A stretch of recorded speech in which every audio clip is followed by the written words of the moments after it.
राधे राधे प्यारे भक्तों, जय श्री हरि, जय माँ लक्ष्मी। प्यारे भक्तों, आप सभी को अपने यूट्यूब चैनल रोहिणी ज्ञान में हार्दिक स्वागत है।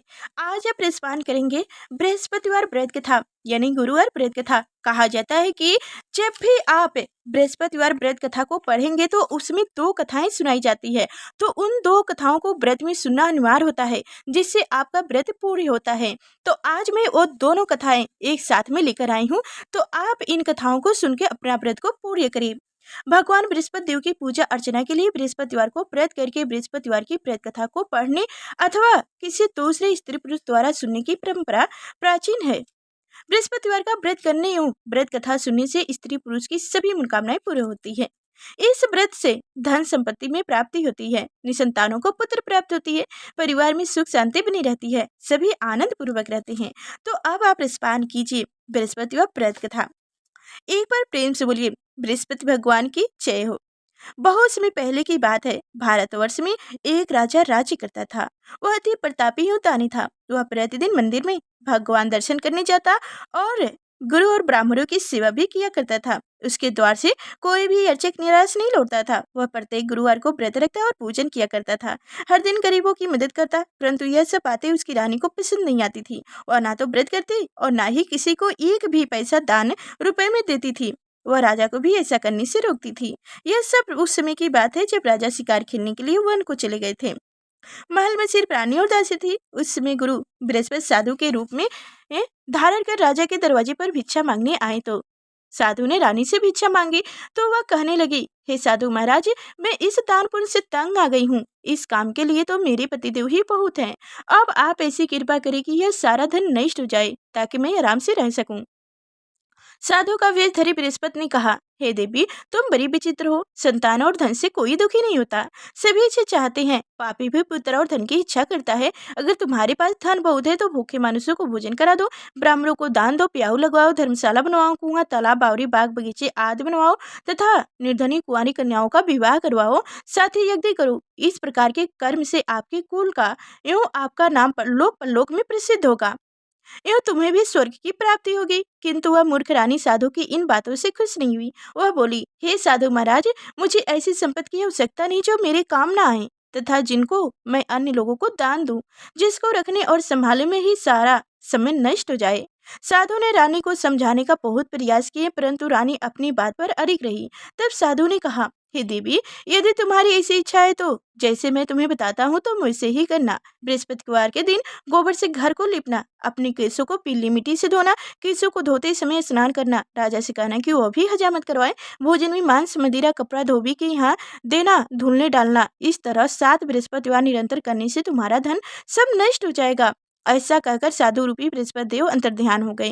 रानी ने साधु के कहे अनुसार ही भरपेट 7 बृहस्पतिवार वैसे ही करने का विचार किया। साधु के बताए अनुसार करते हुए केवल उसे 3 बृहस्पतिवार ही बीते थे कि उनकी समस्त धन संपत्ति नष्ट हो गई। कहे के अनुसार ही भरपेट भोजन के लिए भी दोनों समय परिवार तरसने लगा, संसारी भोगों से दुखी रहने लगा। इस प्रकार के अब ग्रस्त जीवन से तंग आकर एक बार राजा रानी से कहने लगा कि हे रानी, तुम यहीं पर रहो, मैं दूसरे देश को जाता हूँ, क्योंकि यहाँ पर मुझे सभी मानुष जानते हैं, इसलिए मैं यहाँ कोई कार्य नहीं कर सकता। देश चोरी प्रदेश के भीख के समान है। ऐसा कहकर राजा प्रदेश चला गया।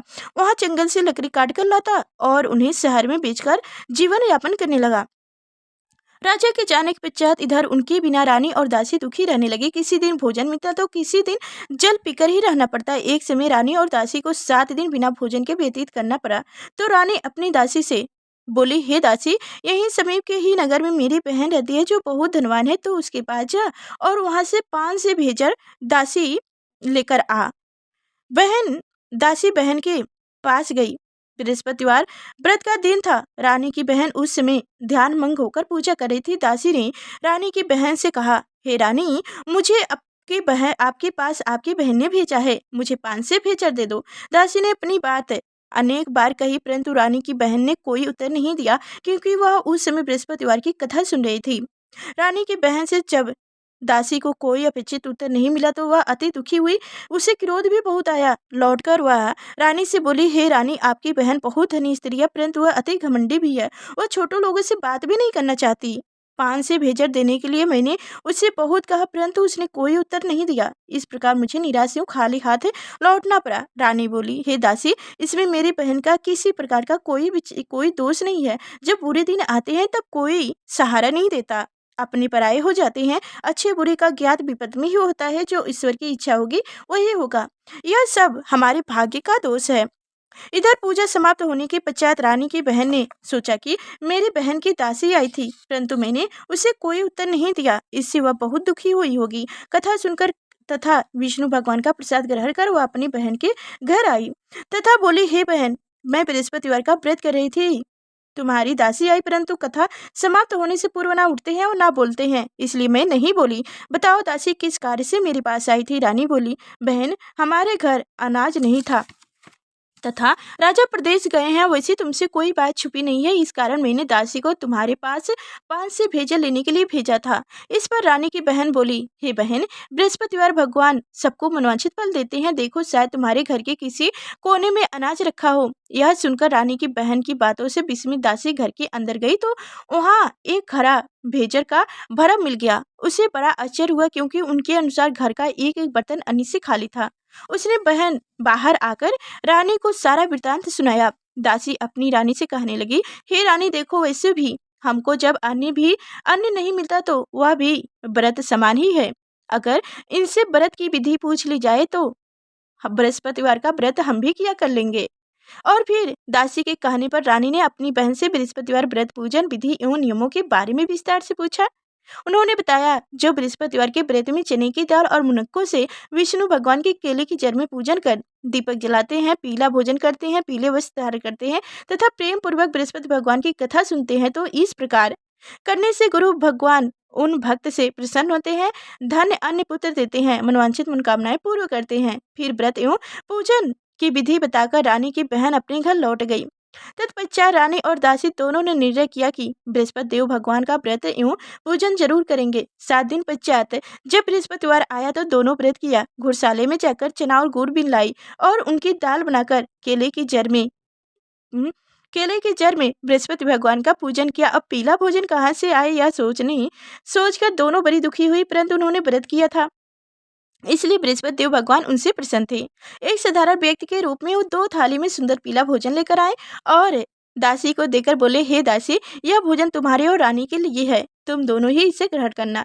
दासी भोजन पाकर अति प्रसन्न हुई और रानी से बोली, हे रानी जी, भोजन कर लो। रानी को भोजन के विषय में कुछ पता नहीं था, इसलिए वह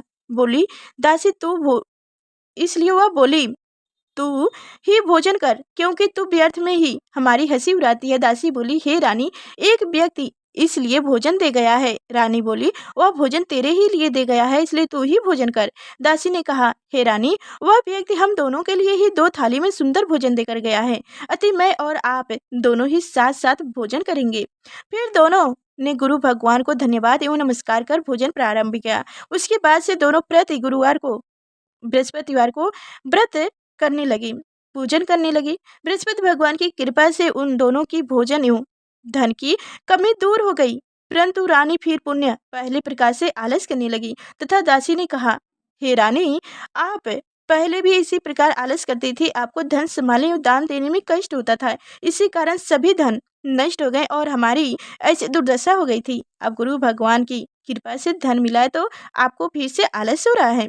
बड़े मुश्किलों के बाद से हमने यह धन पाया है, इसलिए हमको दान पुण्य करनी चाहिए। भूखे मनुष्यों को भोजन कराओ, ब्राह्मणों को दान दो, प्याऊ लगवाओ, कुआं तालाब बावड़ी आदि का निर्माण कराओ, कुंवारी कन्याओं का विवाह कराओ, मंदिर पाठशाला बनवाकर दान दो, धन को शुभ कार्य में खर्च करो, जिससे आपके कुल का सम्मान बढ़े तथा आपको स्वर्ग प्राप्त हो एवं आपके पितर प्रसन्न हो। दासी की बात मानकर रानी इसी प्रकार के सत्कर्म करने प्रारंभ की।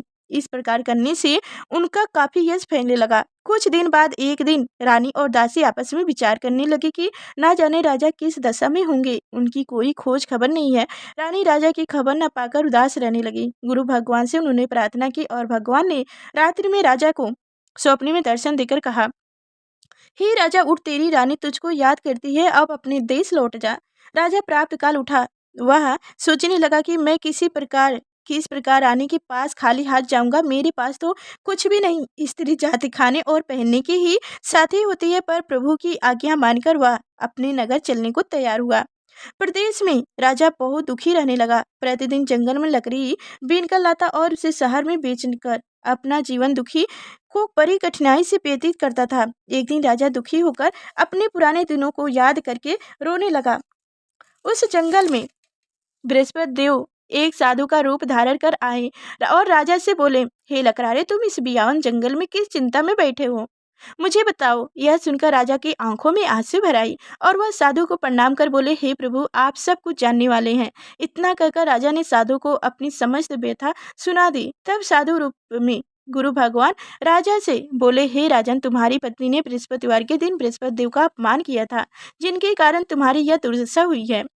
तुम किसी प्रकार का चिंता मत करो, भगवान तुम्हें पहले से अधिक धन प्रदान करेंगे। देखो, तुम्हारी पत्नी ने बृहस्पतिवार का व्रत प्रारंभ कर दिया है। अब तुम भी बृहस्पतिवार का व्रत करके चने की दाल एवं गुड़ जल के लोटे में डालकर केले के पूजन करो, फिर कथा कहो या सुनो।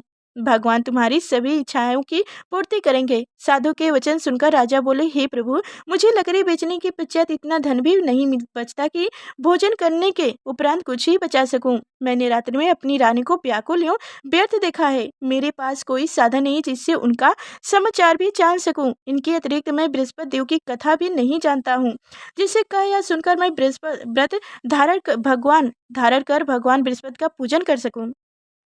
साधु ने कहा, हे राजा, तुम किसी बात की चिंता ना करो। बृहस्पतिवार के दिन तुम निरंतर की भांति लकड़ियां लेकर शहर में जाना जाओ। तुम्हें रोज से दुगुना धन प्राप्त होगा, जिससे तुम भली भांति भोजन कर लोगे तथा गुड़ एवं चने का प्रसाद खरीद कर बृहस्पति देव की पूजन भी कर सकते हो। बृहस्पतिवार की कहानी इस प्रकार है। साधु बृहस्पति देव सुनाने लगे। प्राचीन समय में एक बहुत ही निर्धन ब्राह्मण था। उनकी कोई संतान नहीं थी। ब्राह्मण नित्य पूजा पाठ करता हुआ स्वभाव से बहुत दयालु धार्मिक विचार वाला व्यक्ति था, परंतु उसकी पत्नी बहुत मलिनता के साथ रहती। वह ना तो स्नान करती और ना ठीक से कार्य करती। अपनी पत्नी को ऐसा आदत के कारण ब्राह्मण देवता बहुत दुखी रहते थे। वह अपनी पत्नी को बहुत समझाते, किंतु उसका कोई परिणाम न निकलता। भगवान की कृपा से बृहस्पति ब्राह्मण की स्त्री के कन्या उत्पन्न हुई। वह कन्या ब्राह्मण के घर में बड़ी होने लगी। वह बालिका प्राप्त काल ही स्नान करके भगवान बृहस्पति का जप करती, बृहस्पतिवार का व्रत भी करने लगी। पूजा पाठ समाप्त कर पाठशाला जाती तो अपनी मुट्ठी में जौ भरकर ले जाती और पाठशाला जाने के रास्ते में डालती जाती। भगवान बृहस्पति देव की कृपा से वही जौ स्वर्ग के हो जाते। लौटते समय उनको बीनकर घर ले आती। एक दिन वह बालिका सूप में उन सोने के जौ को फटक कर साफ कर रही थी। तभी उनकी माँ ने उसे देख लिया और कहा, हे बेटी, सोने के जौ को फटकने के लिए सूप भी तो सोने का ही होना चाहिए। दूसरे दिन बृहस्पतिवार था। कन्या ने व्रत रखा और भगवान बृहस्पति देव से पूजन एवं व्रत किया तो कृपा वह उनका अपना प्रार्थना करने लगी कि हे भगवान बृहस्पति देव, यदि आप मुझ पे प्रसन्न हैं तो मैंने अगर सच्चे मन से श्रद्धा पूर्वक आपका पूजन एवं व्रत किया हो तो कृपया मुझे सोने का सूप दे दो। बृहस्पति देव ने उनकी प्रार्थना स्वीकार कर ली। नित्य की भांति वह कन्या जौ फैलाती हुई पाठशाला चली गई। पाठशाला से लौटकर जब वह जौ बीन रही थी तो बृहस्पति भगवान की कृपा से उसे सोने का सूप प्राप्त हुआ। उस सोने के सूप को वह घर ले आई और उससे जौ साफ करने लगी, परंतु उसकी माँ का आचरण वैसा ही रहा। एक दिन वह कन्या सोने के सूप में जौ साफ कर रही थी। उसी समय अचानक उस नगर का राजकुमार वहां से होकर निकले। कन्या के रूप एवं कार्य को देखकर राजकुमार कन्या पर मोहित हो गए। राजमहल लौटकर राजकुमार अन्न और जल त्याग कर उदास होकर लेट गए। राजा को जब अपनी पुत्र द्वारा अन्न जल त्यागने का समाचार ज्ञात हुआ तो वह अपने मंत्रियों के साथ वह राजकुमार के पास गए और बोले, हे बेटा, तुम्हें किस बात की दुख है? किसी ने तुम्हारा अपमान किया है अथवा कोई और कारण है? मुझे बताओ, मैं वही करूंगा जिससे तुम प्रसन्न हो जाओ। राजकुमार ने अपने पिता की बातें सुनी तो वह बोले, आपकी कृपा से मुझे किसी प्रकार का कष्ट नहीं, किसी ने मेरा अपमान भी नहीं किया है, परंतु मैं उस कन्या के साथ विवाह करना चाहता हूँ जो सोने के सूप में जौ फटक रही थी।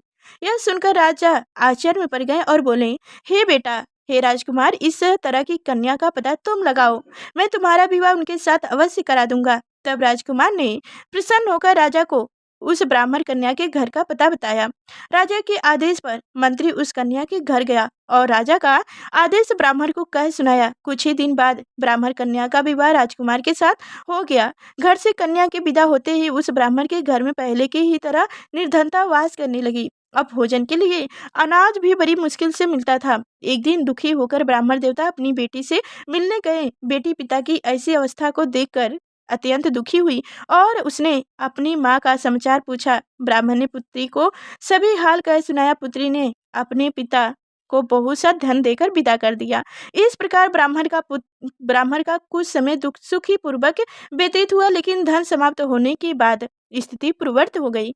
ब्राह्मण फिर अपनी पुत्री के यहाँ गए और उससे सभी हाल कह सुनाए।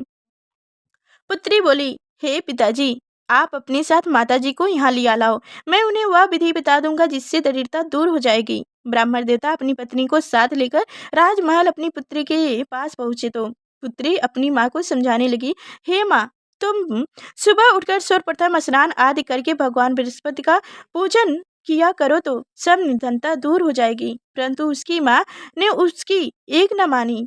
वह सुबह उठकर सर्वप्रथम अपनी पुत्री का बचा जूठन खा लेती थी। एक दिन उसकी बेटी का अपनी माँ पर बहुत गुस्सा आया। उसने एक रात एक कोठरी से सारा सामान निकालकर अपनी माँ को उसमें बंद कर दिया। प्राप्त कोठरी से अपनी माँ को निकालकर तथा स्नान आदि कराकर पूजा पाठ कराया तो उसकी माँ की बुद्धि ठीक हो गई।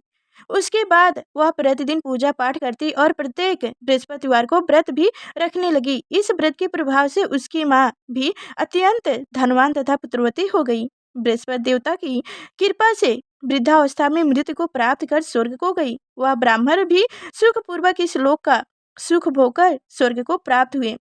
इस प्रकार कहानी कहकर साधु देवता वहां से अंतर्ध्यान हो गए। धीरे धीरे समय व्यतीत हो गया तथा बृहस्पतिवार का दिन आ गया। लकड़हारा रूपी राजा जंगल से लकड़ी काटकर किसी शहर में बेचने गया। आज उसे और दिनों से अधिक धन मिला। राजा ने चना गुड़ आदि लाकर भगवान बृहस्पति का पूजन किया तथा बृहस्पतिवार का व्रत किया। उस दिन से उनके सभी कष्ट दूर हो गए, परंतु अगले बृहस्पतिवार को वह व्रत करना भूल गए। इस कारण बृहस्पति भगवान उनसे रुष्ट हो गए। उस दिन से उस नगर के राजा ने विशाल यज्ञ का आयोजन कर रखा था तथा अपने समस्त राज्य में घोषणा करवा दी कि कोई भी मानुष अपने घर में भोजन न बनाए और आग भी न जलाए। सब लोग मेरे यहाँ भोजन करने आए। इस आज्ञा को जो नहीं मानेगा उनको सूली पर लटका दिया जाएगा। राजा की आज्ञा अनुसार राज्य के सभी नगरवासी राजा के भोजन में शामिल होने गए, परंतु लकड़हारा कुछ विलम्ब से पहुंचा, इसलिए वह राजा उनको भोजन कराने अपने साथ महल में ले गए। जब राजा लकड़हारे को भोजन करा रहे थे तो रानी की दृष्टि उस खूंटी पर पड़ी जिस पर उनका नौलखा हार टंगा हुआ था। उसे हार खूंटी पर लटका दिखाई नहीं दिया। रानी को निश्चित हो गया कि मेरा हार इसी लकड़हारे ने चुरा लिया है। उसी समय रानी की जिद पर राजा ने सैनिक बुलवाकर लकड़हारे को जेल में डलवा दिया। जेल खाने में बंद हुआ लकड़हारा बहुत दुखी होकर विचार करने लगा कि ना जाने कौन से पूर्व जन्म से कुकर्म से मुझे यह दुख प्राप्त हुआ है। जेल में बंद लकड़हारा भगवान बृहस्पति को याद करने लगा। तत्काल बृहस्पति देव साधु के रूप में प्रकट हो गए और उनकी दशा देखकर कहने लगे, अरे मूर्ख, तू बृहस्पतिवार को बृहस्पति देव की कथा एवं व्रत करना भूल गया। इसी कारण तुझे दुख प्राप्त हुआ है। अब किसी प्रकार की चिंता मत करो। बृहस्पतिवार के दिन जेल खाने के दरवाजे पर तुझे 4 पैसे परे मिलेंगे तथा दोनों को भी 4 पैसे मिलेंगे तो उन पैसों से प्रसाद मंगवाना, भगवान बृहस्पति का पूजन एवं कथा कहना, कथा का प्रसाद स्वयं भी ग्रहण करना तथा दूसरों को भी खिलाना। इस प्रकार करने से तुम्हारे सभी कष्ट दूर हो जाएंगे। अगले बृहस्पतिवार राजा को जेल के द्वार पर 4 पैसे मिले। राजा ने पूजा का सामान मंगवाकर कथा कही और प्रसाद बांटा। उसी रात बृहस्पति देव ने उस नगर के राजा को स्वप्न में दर्शन देकर कहे, हे राजा, तूने जिस आदमी को जेल खाने में बंद कर रखा वह निर्दोष है, वह राजा है, उसे छोड़ दे। रानी का नौलखा हार उसी खूंटी पर टंगा हुआ है। अगर तू ऐसा नहीं करेगा तो मैं तेरे को कष्ट कर दूंगा। राजा सुबह उठा है और खूंटी पर हार टंगा देखकर लकड़हारे को बुलाकर उनसे क्षमा अर्चना की तथा राजा के योग्य सुंदर वस्त्र आभूषण भेंट कर उसे विदा किया। बृहस्पति देव की आज्ञा अनुसार राजा अपने नगर को चल दिया। जब वह नगर के निकट पहुंचा तो उसे बहुत आश्चर्य हुआ। वहां पहले से अधिक तालाब, बाग और कुआं तथा बहुत सी धर्मशालाएं, मंदिर आदि बने हुए थे। राजा ने जब नगरवासियों से पूछा कि यह बाग, तालाब, धर्मशाला एवं कुआं किसके द्वारा बनवाए गए हैं, तब नगर के सब लोग कहने लगे कि यह सब रानी और दासी द्वारा बनाए गए हैं। राजा को बहुत आश्चर्य हुआ, परंतु क्रोध भी बहुत आया। जब रानी ने यह खबर सुनी कि राजा आ रहे हैं, तो उसने दासी से कहा, हे दासी, देख, राजा हमें अति दिन अवस्था में छोड़ गए थे। वह हमारी ऐसी हालत देखकर कहीं द्वार पर से ही न लौट जाएं, इसलिए तू दरवाजे पर खड़ी हो जा। रानी की आज्ञा अनुसार दासी दरवाजे पर खड़ी हो गई। जब राजा आए तो उन्हें अपनी साथ महल में लिया लाई। तब राजा ने क्रोध करके अपनी तलवार निकाली तथा रानी से पूछा, बताओ, इतना धन तुम्हें कैसे प्राप्त हुआ, किस प्रकार प्राप्त हुआ? तब रानी ने बताया कि हमें यह सब धन बृहस्पति देव के व्रत के प्रभाव से प्राप्त हुआ है। अब राजा ने निर्णय किया कि 7 दिन बाद तो सभी बृहस्पति देव का पूजन करते हैं, परंतु मैं प्रतिदिन दिन में 3 बार कथा कहा करूंगा तथा निर्णय व्रत किया करूंगा। अब हर समय राजा के दुपट्टे में चने की दाल बंधी रहती। दिन में 3 बार वह कथा कहता। ऐसा ही एक दिन राजा ने विचार किया कि चलो अपनी बहन के यहाँ से हो आऊं। ऐसा निर्णय कर राजा घोड़े पर सवार होकर अपनी बहन के यहाँ चल दिया। मार्ग में उसने देखा कि कुछ आदमी एक मूर्ति को ले जा रहे हैं। उन्हें रोककर वह कहने लगे, अरे भाई, कुछ देर मेरी बृहस्पति की कथा सुन लो। वो बोले, लो, हमारा तो आदमी मर गया है, इनकी तो अपनी कथा की परी है इसका। परंतु कुछ आदमी बोले, अच्छा कहो, हम तुम्हारी कथा भी सुनेंगे। राजा ने दाल निकाली और कथा कहनी शुरू कर दी। जब कथा आधी हो गई तो मुर्दा हिलने लगा और जब कथा समाप्त हो गई तो राम राम करके वह मुर्दा उठ बैठा। राजा आगे चला। उसे चलते चलते शाम हो गई। आगे मार्ग में उसे एक किसान खेत में हल चलाता मिला। राजा उससे बोले, अरे भाई, तुम मेरी बृहस्पतिवार की कथा सुन लो। किसान बोला, जब तक तेरी कथा सुनूंगा तब तक 4 हरवे जोत लूंगा। जाओ भैया, अपनी कथा किसी और को सुनाना। राजा आगे चलने लगा। राजा के हटते ही किसान के बैल पिछाड़ खाकर गिर पड़े और किसान के पेट में बहुत तेज दर्द होने लगा। उसी समय किसान की माँ रोटी लेकर आई। उसने जब यह देखा तो अपने पुत्र से सारा हाल पूछा। बेटे ने सारा हाल बता दिया। किसान की माँ दौड़ी दौड़ी घोड़े पर सवार राजा के पास गई और उससे बोली, मैं तेरी कथा सुनूंगा, तू अपनी कथा मेरे खेत पर ही चलकर कहना। राजा ने लौटकर किसान के खेत पर जाकर कथा कही, जिसे सुनते ही बैल खड़े हो गए तथा किसान के पेट का दर्द भी बंद हो गया। और फिर राजा अपनी बहन के घर पहुंच गए। बहन ने भाई की खूब स्वागत की। दूसरे दिन सुबह राजा जगे तो उसने देखा कि सब लोग भोजन कर रहे हैं। राजा ने अपनी बहन से जब पूछा कि ऐसा कोई मनुष्य जिसने भोजन नहीं किया हो, अब जो मेरी बृहस्पतिवार की कथा का श्रवण कर ले। तो बहन बोली, हे भैया, यह देश ऐसा ही है। यहाँ के लोग पहले भोजन करते हैं, फिर बाद में कोई अन्य काम करते हैं। अगर पड़ोस में कोई हो तो देख आती हूँ। ऐसा कहकर बहन चली गई, परंतु उसे कोई भी ऐसा व्यक्ति नहीं मिला जिसने भोजन न किया हो। वह एक कुम्हार के घर गई जिसका लड़का बीमार था। उसे यह भी पता चला कि उनके यहाँ से 3 दिन से किसी ने भोजन नहीं किया है। राजा की बहन ने अपने भाई की कथा सुनने के लिए कुम्हार से आग्रह किया तो वह तैयार हो गए। राजा ने जाकर बृहस्पतिवार की कथा कही, जिसको सुनकर कुम्हार का लड़का ठीक हो गया। अब तो राजा की हर और प्रशंसा होने लगी। कुछ दिन बाद एक दिन राजा ने अपनी बहन से कहा, हे बहन, मैं अपने घर जाऊंगा, तुम भी तैयार हो जाओ। राजा की बहन ने अपनी सास से अपने भाई के साथ जाने की आज्ञा मांगी। सास बोली, चले जा, परंतु अपने लड़कों को यहीं छोड़ जाना, क्योंकि तेरे भाई के कोई संतान नहीं है। बहन ने भाई से कही, हे भैया, मैं तो चली जाऊंगी, परंतु कोई बालक नहीं जाएगा। राजा ने कहा, जब कोई बालक साथ नहीं चलेगा तब तुम ही क्यों जाओगी? दुखी मन से राजा अपने नगर को लौट आया। राजा अपनी रानी से बोला, हम निर्वंशी हैं, हमारा मुंह देखने का भी धर्म नहीं है। वह उदास होकर बिना भोजन किए सैया पर लेट गया। रानी बोली, हे प्रभु, भगवान बृहस्पति ने हमें सब कुछ दिया है, वो हमें संतान भी अवश्य देंगे। उसी रात बृहस्पति देव ने राजा को स्वप्न में दर्शन देकर कहा, हे राजा, उठ, सभी सोच त्याग दे, तेरी रानी गर्भवती है। राजा को यह जानकर अति प्रसन्नता हुई। 9वें महीने रानी के गर्भ से एक सुंदर पुत्र रतन रूपी पैदा हुआ। तब राजा बोले, हे रानी, स्त्री बिना भोजन के रह सकती है? परंतु बिना कहे नहीं रह सकती। जब मेरी बहन आए तो तुम उससे कुछ मत कहना। रानी ने हाँ कर दिया। और जब राजा की बहन ने यह शुभ समाचार सुना तो वह अति प्रसन्न हुई तथा बधाई लेकर अपने भाई के यहाँ आई।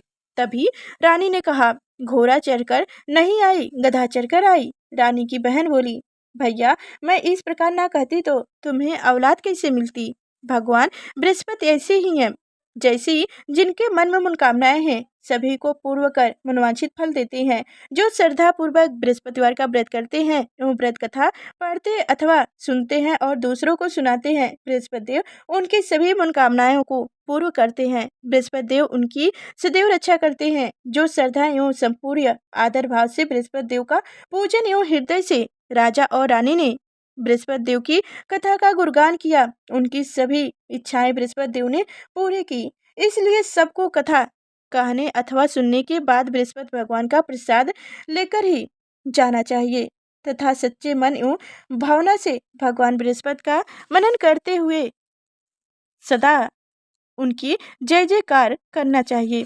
प्रेम से बोलो बृहस्पति भगवान की जय हो, विष्णु भगवान की जय हो। तो प्यारे भक्तों, आप सभी को हमारी कथाएं जरा से भी अच्छी लगी हो तो शेयर कीजिएगा और लाइक कर चैनल को सब्सक्राइब कीजिएगा। कमेंट में जय श्री हरि लिखना ना भूलिएगा।